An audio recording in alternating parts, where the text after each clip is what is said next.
नमस्कार मित्रांनो, आज आपण एक फार गंमतशीर उपकरण तयार करणार आहोत. त्याचं नाव आहे मॅजिक एरो फ्लो पेंटर. आणि आपल्याला असं लक्षात येईल की आपण जर पाहिलं तर कला आणि विज्ञान हे काही याच्यामध्ये काही फारसा फरक नाहीये. आपल्याला कलेसाठी विज्ञान वापरावं लागतं, विज्ञानासाठी कला वापरावी लागते. तर आज आपण विज्ञानाचा वापर कलेसाठी करणार आहोत. पेंटिंगची जी आर्ट आहे ती आपण विज्ञानातून तयार करणार आहोत. आणि त्याच्यासाठी आपल्याला लागणारं साहित्य आहे एक डबी असेल, त्या डबीला एक झाकण असेल, ठीक आहे. त्याच्यानंतर एक आपल्याला पेन लागणार आहे. तो पेन असा बाद झालेला आहे, आतली रिफिल काढून टाकलेली आहे आणि पुढचं टोक आणि मागचं हे टोक काढून टाकलेलं आहे. पुढचं टोक तसंच ठेवलेलं आहे, रिफिल मात्र काढून टाकलेली आहे. नंतर जी काढून टाकलेली रिफिल आहे ती आपल्याला लागणार आहे. आणि एक सपोर्टसाठी आपल्याला आईस्क्रीम स्टिक लागणार आहे.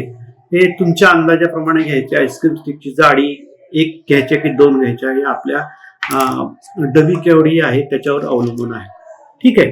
आता आपण सुरुवात करूयात. पहिल्यांदा काय करायचंय तर ही जी रिफिल आहे त्या रिफिल साधारणपणे डबीच्या उंचीच्या थोडीशी मोठी कट करून घ्यायची आहे. साधारण एवढी अशी कट करून घ्यायची आहे. आणि ती कट करताना तुम्हाला दाखवतो, कट करताना एक आयडिया करायची आहे. हा जो खालचा भाग आहे एका बाजूला तो असं तिरका कट करायचा आहे. दिसला तुम्हाला इथे हा तिरका कट केलेला आहे, ठीक आहे. आता त्याच्यानंतर रिफिलचा तुकडा काढला, पेन, आणि याला इथे आपल्याला रिफिलच्या आकारात एक होल पाडायचा आहे इथे, ठीक आहे. आणि त्याच्यामध्ये आपल्याला रिफिल घालायची आहे. रिफिल घातल्यानंतर आपल्याला ग्लूगननी इथं हे चिटकवायचं आहे रिफिलच्या जवळ, आणि त्याच्यावर आपल्याला हे पेन चिटकवायचं आहे. हे सगळं केल्यानंतर कसं दिसेल ते तुम्हाला दाखवतो. हे पहा, इथं रिफिल आहे, रिफिल, हा पेन कशावर चिटकवलेला आहे तर या हे आपण स्टिक कशासाठी लावली आहे तर पेन हलू नये आणि त्याला पाठीमागेपर्यंत सपोर्ट मिळावा म्हणून मी आईस्क्रीमची स्टिक लावलेली आहे. तुम्ही दुसरे काही आयडिया करू शकता, तारेने बांधू शकता हा पेन हलू नये म्हणून. आणि नीट जरा बारकाईने बघितलं, जवळ येऊन पाहिलं तर तुमच्या असं लक्षात येईल की ही जी रिफिल आहे, रिफिलचं जे वरचं टोक आहे ते वरचं टोक आणि पेन यांच्यामधलं अंतर अगदी कमी आहे. आणि पेन बरोबर रिफिलच्या मागच्या बाजूला आलेली आहे, ठीक आहे. तर हे तुम्हाला थोडंसं ट्रायल अँड एरर करावी लागेल. थोडंसं प्रयत्न करून स्प्रे मारण्यासाठी आपल्याला जो पेंटिंग करायचं, स्प्रे पेंटिंग, त्याच्यासाठी हे जे अंतर आहे हे खूप अगदी व्यवस्थित घ्यावं लागेल.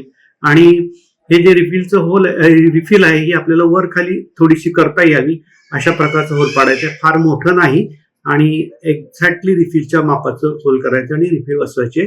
परत एकदा सांगतो, इथे रिफिलला आपल्याला एक तिरका कट मारायचा आहे.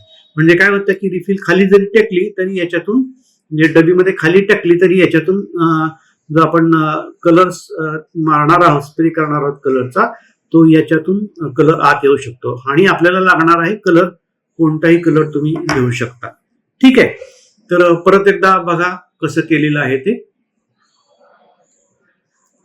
तर याच्यामध्ये मित्रांनो मी हे करून दाखवणार आहे स्प्रे कसा होतो ते. तर स्प्रे कसा होतो हे सांगण्यापूर्वी, हे दाखवण्यापूर्वी, स्प्रे करून दाखवण्यापूर्वी हा स्प्रे का होतो याच्या पाठीमागे वैज्ञानिक तत्व काय आहे हे तुम्हाला सांगतो. त्यावेळेस आपण इथून जोरात फुंकर मारतो किंवा हवा सोडतो. आपण फुंकरे मारू शकतो, किंवा तुमच्याकडे जर हवेचं दाबाने हवा सोडणारे यंत्र असेल तर त्याच्याने तुम्ही, कॉम्प्रेसर असेल तर त्याच्याने तुम्ही हवा सोडू शकता. इथं आल्यानंतर ती हवा जी आहे ती वेगाने खूप पुढे जाते, आणि वेगाने हवा पुढे गेल्यामुळे, बाहेर फेकली गेल्यामुळं इथं जे हवेचं दाब आहे, प्रेशर जे आहे हवेचं, ते प्रेशर कमी होतं. आणि हवेचं प्रेशर कमी झाल्यामुळे, या ठिकाणी हवेचं प्रेशर कमी झाल्यामुळं आज जो रंग आहे, कलर जो आहे, तो कलर इथे कमी दाब झाल्यामुळे हा कलर जो आहे तो आतला कलर वरच्या बाजूला येतो. कारण का तर एखादं द्रव्य पदार्थ, लिक्विड किंवा हवा जास्त दाबाकडून कमी दाबाकडे जाते. आता इथे जास्त दाब आहे आणि इथं कमी दाब निर्माण झाल्यामुळे हवा इथून वर येते आणि इथून हवा वेगाने बाहेर जात असल्यामुळे त्याचे सूक्ष्म थेंबामध्ये किंवा स्प्रे तयार होतो आणि तो स्प्रे असा पुढे ढकलला जातो. हे जे तुम्हाला आता सांगितलं याला म्हणतात बर्नालीज प्रिन्सिपल आणि हे खूप महत्वाचं प्रिन्सिपल आहे विज्ञानाच्या अभ्यासात. आणि म्हणूनच मी तुम्हाला मागाशी म्हटलं की विज्ञान आणि कला हे दोन्ही आपल्याला दोन्हीचं मिलन करून काहीतरी उपकरण तयार करता येतं. तर तुम्हाला हे आवडलंच असेल, तुम्ही लाईक करा, सबस्क्राईब करा आणि शेअर करा मित्रांनो. आणि आपण आता पाहूयात की हे स्प्रे पेंटिंग कसं करायचं.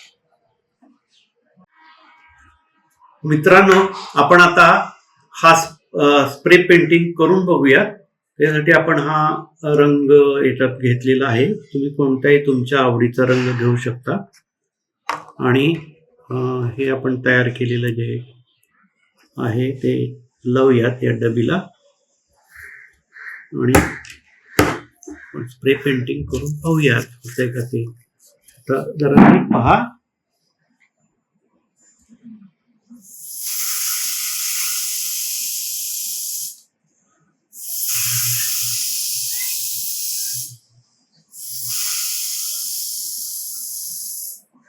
बघा किती सुंदर झालंय पेंटिंग.